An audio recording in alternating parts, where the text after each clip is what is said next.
Welcome to another episode of the Freelance Journalism Podcast. I am thrilled to be talking today to Dr. Kortni Alston Lemon, a journalist, happiness scholar, trainer, host of the Compassionate Newsroom podcast, and founder of KALM, Kortni Alston Lemon Media, Institute for Workplace Wellbeing. Thank you so much for being here, Dr. Kortni. Katherine, I am so excited to be here with you. Thank you for having me. Absolutely. Can you start by sharing a quick overview of your impressive career journey and how you got to where you are now? Absolutely. So I have spent about 20 years in journalism. I started off as a radio personality, transitioned as a reporter to Midland, Texas, made market jumps to Philadelphia and Houston, and worked in middle markets like Youngstown, Ohio, and served as a news director for an NPR member station in Baltimore. And so my transition in terms of the 20 years came when I was a news director. And one of the things that was really important to me was to be able to kind of give back to my team. So third week on the job as being a news director, I went into an MBA program. And that was life-changing for me because one of the things I always thought about is what I'm going to implement in the newsroom to better serve my team. And then when I was in business school, surrounded by business majors, right? And I'm a journalist, and I'm like, okay, I'm in corporate finance. We do math. We do math. But it was so interesting. My corporate finance professor says, "Wow, you're doing so well in this course. Have you ever thought about getting a PhD?" And I'm like, I'm just thinking about passing this corporate finance class as a writer, right? And I'm really like proud, but yet grateful for that moment because it allowed me to be able to tell other journalists not to be too afraid of the numbers, right? And Yes. I love what Dr. Brene Brown says, who is, an expert in shame and vulnerability and empathy. And she talks about, data are numbers with a soul. Right. Mhm. And so to make a long story short, he was among a choir of people that was saying, you should get your PhD. And I'm like, no. And so, and reason being is because I never glamorized it. I knew the sacrifice. I wanted 9 doctors in my family. A handful of them are in medicine. The rest of us have PhDs. But the turning point was, wait a minute. I can help industry even further. And so, coupled with my MBA. And so opposed to going into a PhD program for business, matriculating in after my MBA, I decided to go back home to journalism and communications. And I decided to do it. I'm a proud Gator at the University of Florida College of Journalism, Mhm. and paused my life for 4 years to work on my PhD. And it was there that I stumbled on positive psychology. And the rest is history. One of my mentors is one of the leading scholars in meaningful work, Mm. Dr. Ryan Duffy. So Mhm. when I realized, like, oh my gosh, there's a positive psychology class, and so I scheduled a meeting with him, and he opened the doors for me in terms of positive psychology and also valuing being able to greater serve the public. And so he became my outside committee member, mentor, and I was a unicorn in the program because, communications programs are producing communication scholars. Right. So I'm in the program as a happiness scholar. And back then, what? But now, people so many of my colleagues go, wow, it's interesting that you saw this, but it wasn't that I saw it. I lived it. Yeah. We all lived it, Yeah. right? Like, I think now we talk more about well-being, but if you're in journalism, right, you have lived the balance of covering the story and thinking about your well-being. And as a news director, I felt that it was not simply me anymore. I was focused on the well-being of my team. So Yes. that's how the birth of Dr. Kortni turning into a unicorn in my program as a happiness scholar, but I'm so grateful for that journey. Amazing. And it seems like I'm a very positive person. I'm cheerful. And in the newsroom, these were not qualities that were valued. I was expected to be this, hard-bitten reporter, and I started off covering Wall Street, and people were yelling at their sources, and yet I somehow leaned into that, especially when I went freelance, and just accepted that's who I am. It sounds like you also have had this voice that you pay attention to inside yourself that is not necessarily aligned with some of the narratives that we have in journalism about how we're supposed to be. I'd love to hear more about sort of being a positive happiness scholar in an industry that is skeptical, that we know it bleeds, it leads, right? That tends to dwell on the negative. Absolutely. Well, it's interesting because even though I am a happiness scholar, now, but I've always been an optimist. And so I remember my executive producer said this to me in Youngstown, Ohio, when I was a reporter for CBS and Fox Duopoly. She says, send Kortni out to the story. She's sweet as pie. She'll get the interview. And so I'm like, I'm sweet as pie. Okay. And so Right. I think that speaks to so much of who I am, right? And And you made it work for you, it sounds like. absolutely, Yeah. absolutely. Because it's interesting. When I first started out in the industry, I was engaged. And then I became married when I became a reporter in Philadelphia. And that marriage lasted 86 days. Wow. Reason being is because um, it made headlines. My late husband was shot and killed by his business partner and friend in a mock robbery. And while he was doing a mock robbery, I'm at a news station doing mock drills to get us ready for, our news operation. Mm, And that day he died was the day my mother started her first chemo treatment. And mm. so, that was kind of my first experiences dealing with really a grave loss Yeah. while I am working. Yeah. And believe it or not, the first story that I ended up working on when I got back from bereavement was a funeral. My news Wow. director thought it was a good idea. But 25-year-old Kortni, who was working to prove herself and didn't want anyone to think that, oh my gosh, I'm grieving, Hmm. we would shake it off, is different than 51-year-old Kortni, right? Who knows that you have agency Yes. and it's okay that you are grieving. And it is okay if this is going to be triggering for you. And it's okay to be able to say, I don't think I'm the one to cover that today.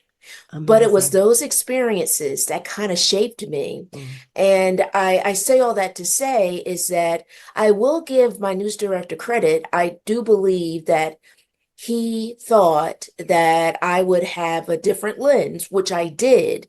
And what it did over time, even though I am an optimist and even though I'm already an empathetic being, I think that experience made me even more empathetic because not only did I become a widow at 25 years old, and I talk about this in my TED Talk, and the transition that I made into a happiness scholar after working in the industry for almost 2 decades. It also taught me the value of time, the value of how Mhm. we treat people, and the importance of making sure that, we are always thinking about being human. So being Yes. human-centered, right? Amazing. So Yeah. I give him credit on that, although I'm speculating. Um, I've often thought the journalist in me goes, you need to talk to him about that because we're still connected, on social media. But that was my transition into my world and also my lens Hmm. in regards to that. Wow. Thank you for sharing that. What a tremendous experience. And I would be interested to hear that conversation if you wanted to report out the story 25 years later, right? Um, Yes, wow. And it is true, we all have the experiences that shape us. And you have, worked for some really impressive institutions and been part of teams and led news organizations or newsrooms. Can you talk about how you've balanced entrepreneurship with working inside of institutions over the course of your career? And if you have a process or talk about when you start a new venture, when do you know it's time to go all in and sort of move it from the side hustle to the front burner? I love that question, Catherine. I love it so much because it's interesting when I made that transition and went into my PhD program and knew that I wanted to play a role in the industry as a being solutions oriented and being able to serve the industry. So after my PhD program, I knew that I wanted to venture into higher education. And I also knew that as a scholar, how valued it is in regards to being able to have your research and having that area research that allows you to really begin to get noticed. Right. And so I ventured in after my PhD program to a couple of institutions, one in Georgia, and two here in North Carolina. And one of them happened to be North Carolina A&T. And most recent, I served as the chair for the Department of Communication, Art, and Design at Hmm. Gardner-Webb University.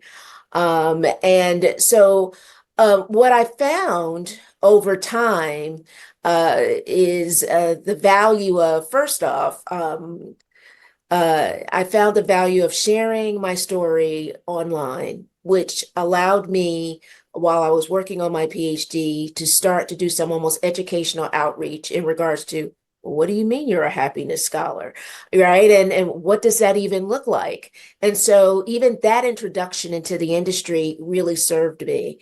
And then what happened over time was, serving on panels, speaking engagements, writing, in Hmm. terms of being able to talk about well-being. I'm working on a textbook right now that one of the chapters will actually have a well-being chapter, and the textbook is about broadcast journalism performance, which Mm. is pretty unique to see this like in a textbook, Right. right? Right. But these are things that we need to think about. So how I made the transition after like, wait a minute, I'm doing a lot of this, and knowing this is my calling, which I find very interesting because the mentor I just mentioned a few moments ago, Dr. Ryan Duffy, has a wonderful book called Make Your Job a Calling. Hmm. And Hmm. so while I am working as a chair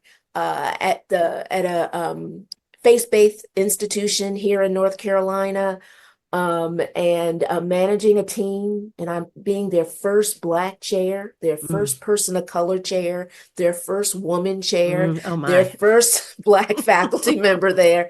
I was the first of everything, Yes. and many things there. But also, I found myself doing a lot of traveling because I began to become what you really want in a space, more notable, Right. and people wanting more of talking about and training. So I found myself doing a lot of engagements around training news leaders, training journalists, and then I decided to also get my mental health first aid certification. Hmm. And it's interesting because I did it initially. I said, this is going to be great for my area. I think it's Yeah. wonderful to be able to have it. And then I go, wait a minute, let me take this up a notch. Because I thought the industry needs this. So, I became certified instructor now in mental health first aid. Hmm. And that's part of my mission with my new nonprofit, KALM. But it all came based on demand and need. Right. And me deciding, I'm going to bet on me, and I am going to bet on the calling, Hmm. and I'm going to bet on my life greater serving the public. And I will say one more thing, and that is, I have been so blessed uh, to um, to have an appointment by our former First Lady, Mrs. Rosalind Carter. She appointed me to her board for advisory board for the Rosalind Carter Fellowship for Mental Health Journalism. And that's one of the things I that kind of guided me, was the level of service I've seen the Carters do, Mm. and and feeling so grateful to be able to have a greater impact on the industry and to really be able to serve it full time, Right. although full time and not full time here and full time there, right? But I value all the experiences that got me there. One of the things that one of my dear friends says to me when I was doing the juggling between, all of my scholarship and the books and the Hmm. writing and everything, and she says to me, I go, oh my gosh, how am I gonna do all this? She goes, well, think of it this way. Your institution is your silent investor right now. There's, Mm. all, Right. Kortni, they're, There's you have a they're supporting the paycheck. development, right? Yes, you have, Yeah. yeah, and you are just continually growing. So I Hmm. love when she said that, Yeah. because when you think of it that way, you go, wait a minute, that's okay, a silent investor. I'm getting paid regularly, yeah, Right. and planting those seeds. Right. And it was those seeds along the way that has helped me position myself to be able to officially, I left my position as chair a month ago. I still find it hard to believe. In And June. in June, yep, Yeah, June yeah, 24th. yeah.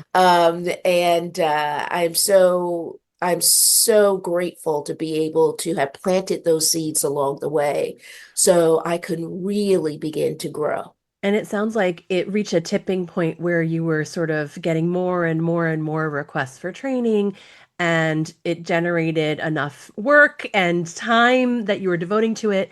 I'd be curious, you Yes. may not be able to put a percentage on it, Mhm. but we don't get to 100% capacity for another full-time job, right? Because that's Yes. physically impossible. But was it like 40%, 60% where you were like, okay, it's ready to leap, and even Yes. though you're starting now at that only one full-time job or part-time job, Yes. you're confident that it's enough of a foundation. Absolutely. So when I found that I literally was working both of those positions, and what's interesting, and I always thought, well, I'm in higher ed. This is what you do in higher ed too. But I was also a chair Right. and managing more classes than most institutions. Usually, when you're a chair, you have like one class. Right. There were times I had 4 or 5 Oh my classes. goodness. And on top of balancing my research area and then board work. And so I was as all in as I could. And I'm sitting here thinking, what is the percentage? Um, because it certainly felt like 100% for everything, Yes. right? But in reality, there has to be almost like a give and take, Yeah. because we are human, and it's only so much we can kind of uh, do without saying, I need some rest, I need some time here. So yeah, it became almost a tug of war, and I Yeah. think that's one of the reasons. Uh, Matter of fact, my resignation said, how much, grateful for this wonderful Right, opportunity. right, But I am leaving because I am focusing on my happiness scholarship right. full time and the Maybe it birth of the sounds like, nonprofit. yeah, maybe it sounds like the blanket didn't quite fit. Like it wasn't fitting over the whole bed, and then it just got to the point you couldn't pull it back and forth anymore. Yeah. And you know what, Catherine? It was weighted. It was a weighted blanket. I So love it. so it's like, whoa, can I move it even more? Right. And And so yeah, true. and as you say, we're human, right? We have Yes, needs. And at this moment right now, right, in general in the United States, but especially in journalism, people are not well. Journalists, every journalist I know, is, even if they're in a good situation, they're worried, right, about what the yes. future holds. Can you talk about what's been getting you through this heavy time and what advice you have for the rest of us? Absolutely. Well, what's interesting?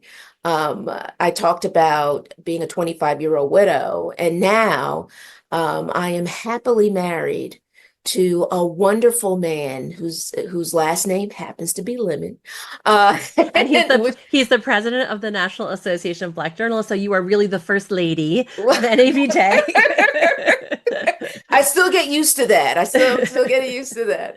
But yes, he is the 23rd national president of the National Association of Black Journalists. And, he's a reporter here in Charlotte. He's been here for about 26, 27 years Hmm. at WSOC TV. And on top of helping journalists, this household is a household focused in on journalism. My incredible bonus son is also working at the station as an editor. He got his degree in media studies. Aw, And so, I feel like I'm still on the front line, yeah. especially as it relates to seeing my husband going through. I often talk about in training sessions, the racist comments, Hmm. based on covering certain stories. Hmm. Then also, the levels of the pressure in regards Hmm. to being able to maintain your well-being, especially at Hmm. this time, Yeah. because you're not just on air or, is far beyond the byline. I think for now, because of social media, we're having so many different elements as it relates to the industry. One of the things I think is really telling when you mention, how the industry is doing is the Dart Center has this incredible data that 80 to 100% of journalists experience workplace trauma. Oh, no, sorry, not Yeah. workplace trauma, experience trauma. Yeah. And so from covering stories to, the types of stories that we cover. So one of the things that I think is really beneficial in regards to this time is to do exactly what you and I are doing right now, is talking, Yes. letting it out, sharing it, right? 25-year-old Kortni in Philadelphia, she didn't share it, Mm-mm. which is so interesting because my producers at that time of my life are my besties now. Oh, And we talk about that, yeah. and how what has been the most beneficial dynamic is being able to talk, share, and being able to understand that you need to give yourself grace along the way, Mm. right? And one of the things that I am a huge advocate for at being in the mental health space is therapy. Yeah. And so I've always had a therapist. Like when every market I've gone to, like, oh, got to get a dentist, got to get a Mm-hmm. primary care, I would always also have a therapist because Mm-hmm. my first experience in therapy happened to be when I became a widow at I'll 25. bet, right. And then after that, I go, well, why would I ever stop this? Mm-hmm. This is so beneficial. And so I believe in the power of talking, sharing, and being able to ask for help. Yes. Amazing. And you will be, 100% both feet in that with your new nonprofit, KALM, Kortni Alston Absolutely. Lemon Media, Institute for Workplace Wellbeing. I love everything about the name. Tell us what your goals are and where you are now in your journey. Thank you so much. You know, it's interesting. I know the title is a mouthful. Uh, No, I love the acronym too, because we need calm, right? That is really yes. what our bodies and our minds need. Absolutely. And that's calm with the K, KALM. And one of the things that I'm very grateful for is those seeds that have been planted along the way. Hmm. So calm is actually has partnerships with other organizations and in terms of being able to help more newsrooms uh, become mental health certified, so mental health first aid certified, Hmm. or being, well, I should say, just to abbreviate it, being mental health first aiders. So being Mm. aiders in the newsroom. What's interesting is that the UK, BBC, years ago has trained 900 members of their newsroom in regards to mental health first aid. Hmm. And so I think it's really important for us in the United States to also think about folding out some of those numbers, right? Being Hmm. able to increase numbers in newsrooms. So I remember training some news leaders out of the Radio, Television, Digital News Association, Hmm. RTDNA. Yes. Another one of my favorite groups Yes. and organizations that are doing some amazing work.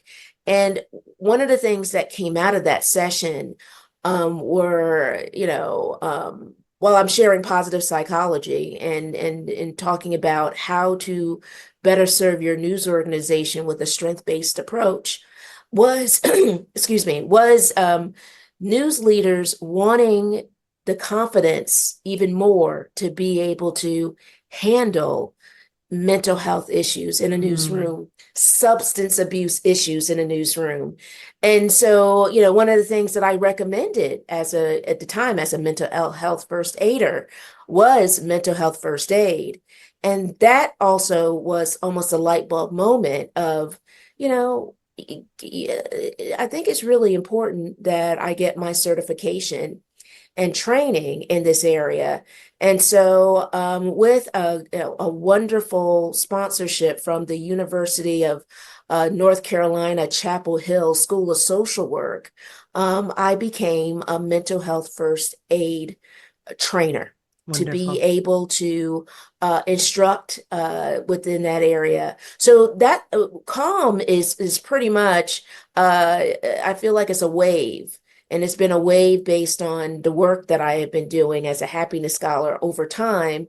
And also now this new pillar, which is focusing in on mental health first aid.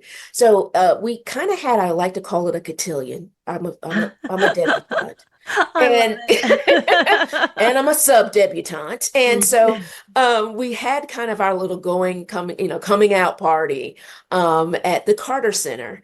They announced Calm, and it was for a news forum where we were training news executives on well-being and how to greater serve their teams. And so we have slowly began to spread out and to share, but I haven't gone, full force in regards to our launch. So this is interesting to be able to share this with you, Catherine, because I'm loving this Yes. because at this point we're still building and growing, but I think the beauty of all of it has been the support of other journalism organizations, has also been the support of so many of the people that I've already trained. And we have a wait list already Mm. in regards to mental health first aid. And so I'm really excited about some of the journalists and news leaders that are already committing to becoming certified in mental health first aid in their newsroom. Wonderful. And of course, we have an audience of freelance journalists, and I'm wondering if there's one practice or new habit or piece of advice that you would give our audience. Um, and maybe that'll be the first step for them becoming certified in mental health first aid at some point. Is there anything you would share that maybe is something people can take away from this conversation and immediately apply?